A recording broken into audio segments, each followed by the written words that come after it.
Good afternoon, Mel, and welcome to the Classic Motor Show. Thank you, Graham.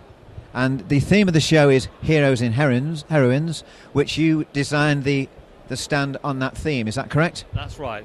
Lancaster Insurance presented us with that theme, and what we've tried to do is pick out who we think are our heroes and heroines as far as the Allard make is concerned and the cars that they drove.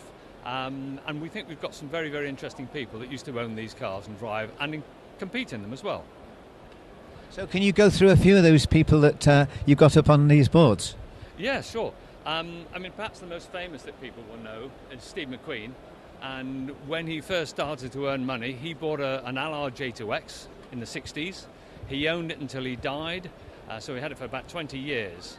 The car's now done about 64,000 miles, and speaking to his son Chad, apparently he did most of those miles. And in fact, his son Chad also remembers when he wrote his dad's Allard off around a tree. But it's been restored. There it is. It's now owned by Larswall in Massachusetts in America. And we've got some others here. We've got Sir Dirk here. Yes, we've got Sir Dirk Bogarde. He drove an Allard. Richard Dimbleby, the well-known voice of the BBC. Above that, we've got Carroll Shelby, who used to race Allard J2s and J2Xs in the early 50s. And he regularly says that, in fact, the theme for the AC Cobra, which he developed, was as a result of the cars that he used to race, the Allard cars he used to race. Really? Yes, indeed. Yeah. And over here we've got Raymond Baxter. Yes, Raymond Baxter, OBE, Spitfire pilots, war hero, raced with Godfrey Imhoff, a very famous rally driver in the period, and they raced together in Godfrey Imhoff's Allard M-Type. We've got General Curtis LeMay. He was head of the fleet, the American Air Forces in World War II. We've got Zora Arcus Duntov. Others may remember he was considered the father of the Chevrolet Corvette.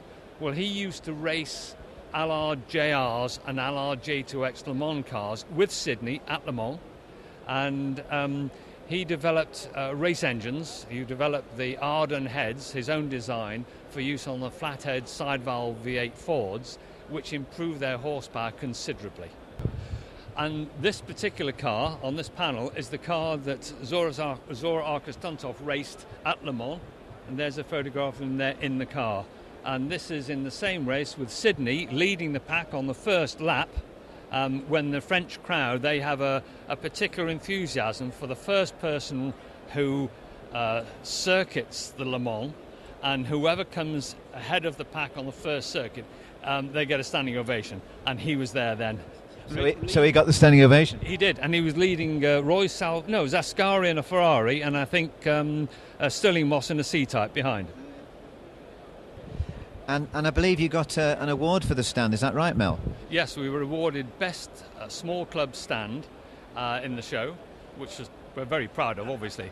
And the club, we put a lot of work into these events each year. The rest of the team in the Allard Owners Committee tend to help me out, putting the stand up, getting me all the information for the panels, getting photographs together. Because there's a lot of research that goes into what you see as being something quite small, maybe, but we like to get as much information as we can into it. Yes, very well. It's been designed really well. Thank you. You must be proud of it. Very proud indeed. So thank you very much for the interview, Mel. It's a great pleasure, Graham. And I hope the show goes well for you for the rest of the day. So far, it's been absolutely brilliant. And thank you very much. Thank you. Thank you.